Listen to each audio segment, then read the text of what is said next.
Welcome to A Hat in Time, an indie game made by Gears for Breakfast. Gears for... that's a pretty unique name. Somehow I'm still hungry. Anyway, welcome to the cutest indie game from 2017 that is a collectathon platformer. Ironically, it was created due to a lack of collectathon platformers where you collect a ton of junk, and released in a year that had two other big name and bigger budget games of the same type. The revival of the collectathon platformer, yeah! So did Hat in Time stand out among the others? Was it really designed to have this type of competition? I mean, it came out right around the same time Mario Odyssey did.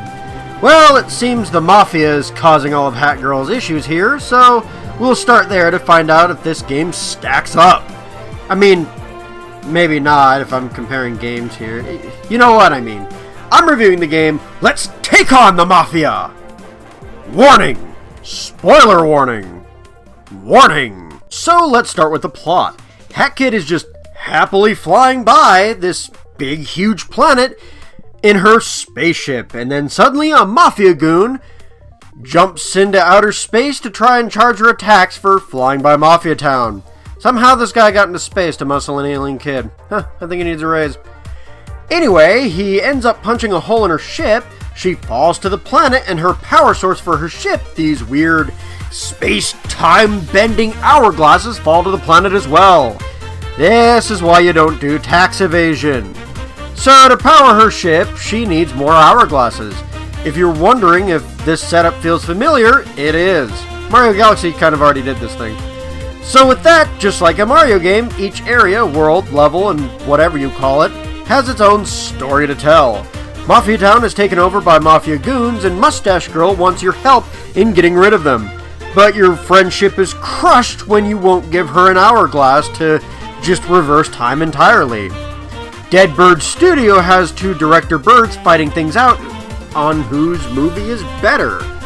Subcon Forest has you doing errands for this guy literally named the Snatcher who took your soul, the soul of a little girl. That doesn't quite sound right. Anyway, the last area is just an area to explore until disease runs rampant, and man, this game drops some of the cute, doesn't it? Anyway, when you gain a little over half the hourglasses and open the last area, Mustache Girl decides to sneak on aboard your ship and take all your hourglasses. Yeah, that's nice. Yeah, lovely. Friends, am I right? Ha ha ha ha ha hee hee ho ho. She becomes the main villain in the end, but I figured takes on the Mafia was less spoilery. Anyway, you stop her war on evil and take back what is yours. You can choose to leave her an hourglass or not, and then you leave. It is mostly about world building here with a simple story of powering your spaceship. This doesn't make it bad though. The story is entertaining for the most part due to how charming the characters are. Ah yes, segue is segue-ish. So the character writing really makes the game shine. The Mafia goons are simple and loves to punch things. The conductor is Irish and obsessive with his train and beating DJ Grooves at directing. DJ Grooves just likes to party and direct movies. The Snatcher actually has a bit of tragic backstory despite his quirky sense of evil. Vanessa is possibly just the worst character and is terrifying. And even the mountain groups have a bit of personality in their movements. All of this wrapped up in great world-building stories and some rich lore, even if it doesn't contribute to the main plot. Even some of the wording like Peck replacing another four-letter word in the Dead Bird Studios, giving new meaning to giving the bird, I suppose. There's tons of little examples like this. Boss fights talking to you while you fight them, enemies being familiar with you, and even all the bad guys siding with you at the end of the game against Mustache Girl. Hell, Mustache Girl, who turns out to be trying to fix the world, only to realize that if all the bad guys die, she would be all alone. This game's writing, charm, and character is just so good. That being said, not all of you care about the cute and the humor. So how does the game play exactly? Well, starting off, this game is a 3D platformer of the collectathon variety. You explore platforming challenges to collect trinkets to expand numbers and earn more levels to play in. This type of game normally either focuses on the platforming challenges themselves or the exploration part of the game. This game, however, actually is a decent mix of both. Hatkid can jump, double jump, and air dash to nearby platforms and items. She can run up walls for small distances, as well as climb up ledges. This is all simple stuff, but it is used very creatively. For example, Hatkid can wall jump in between two walls using these simple moves. There isn't much she can't reach normally, but she also ends up getting a hook shot. With this hook shot, she can swing on certain objects, opening up her ability to move way more. You can also unlock different hats, expanding her abilities even more. Boosted run, seeing invisible objects, blowing crap up, ice ground pound, all here due to her hats. You can also pin badges to her hats, giving her even more abilities. This is where the hookshot comes up, but you can also turn her sprint into a moped, reduce hat charging times for, her ability use, or use her umbrella to reduce all damage from falling. Her umbrella is a weapon she ends up with in her first mission you get, allowing her to fight back without having to jump into the air, although that kind of works too because you can attack while airborne as long as you're above the enemy.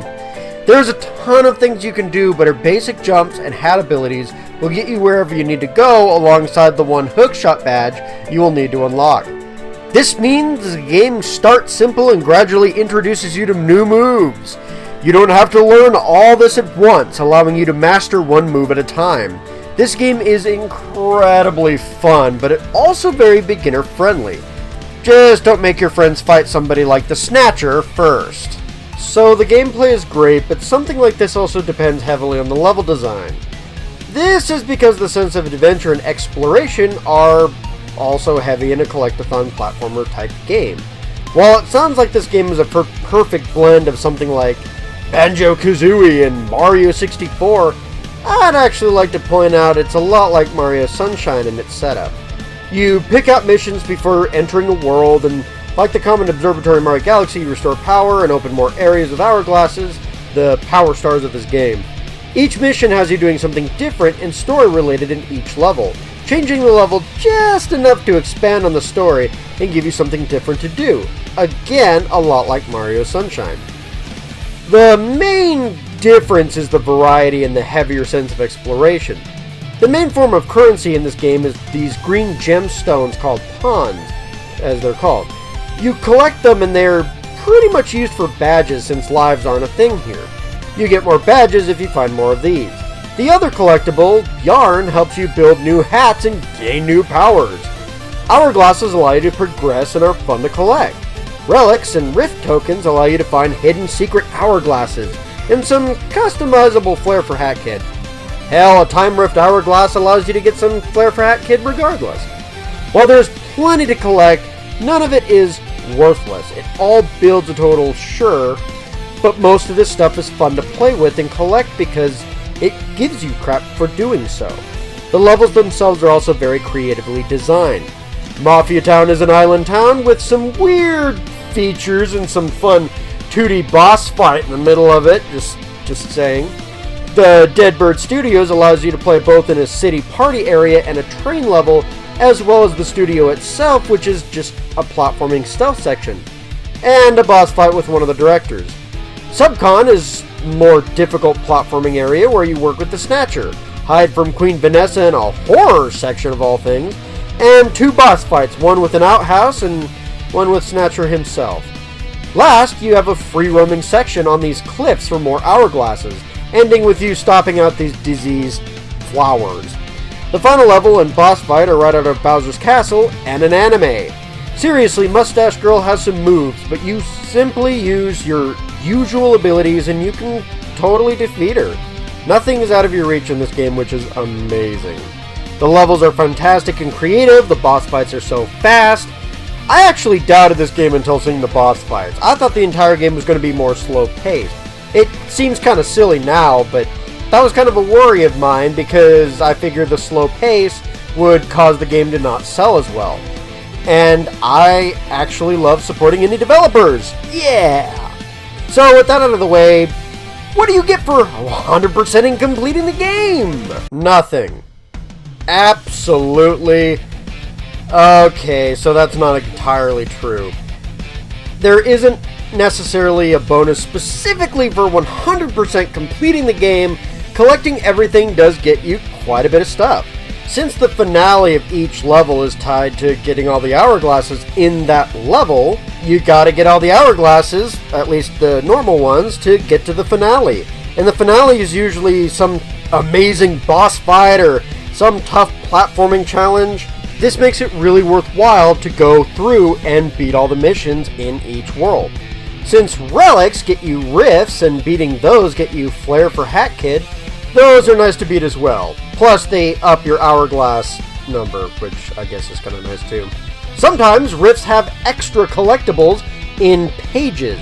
Getting them all unlocks more lore into each world, so that's also kind of nice to have. Yarn gets you new hats, which is needed to progress in certain areas, and gives you neat abilities to play with, so that's also really cool. Better get those. Pawns give you money or health.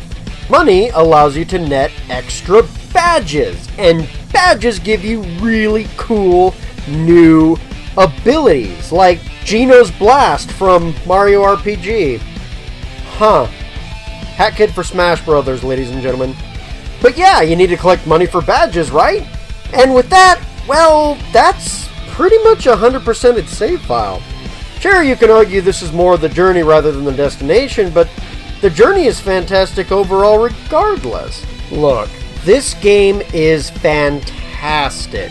If I had to say anything negative about it, it would be that the graphics are kind of low quality, which it's an indie title, that kind of makes sense. It's kind of nostalgic in a way too, I suppose.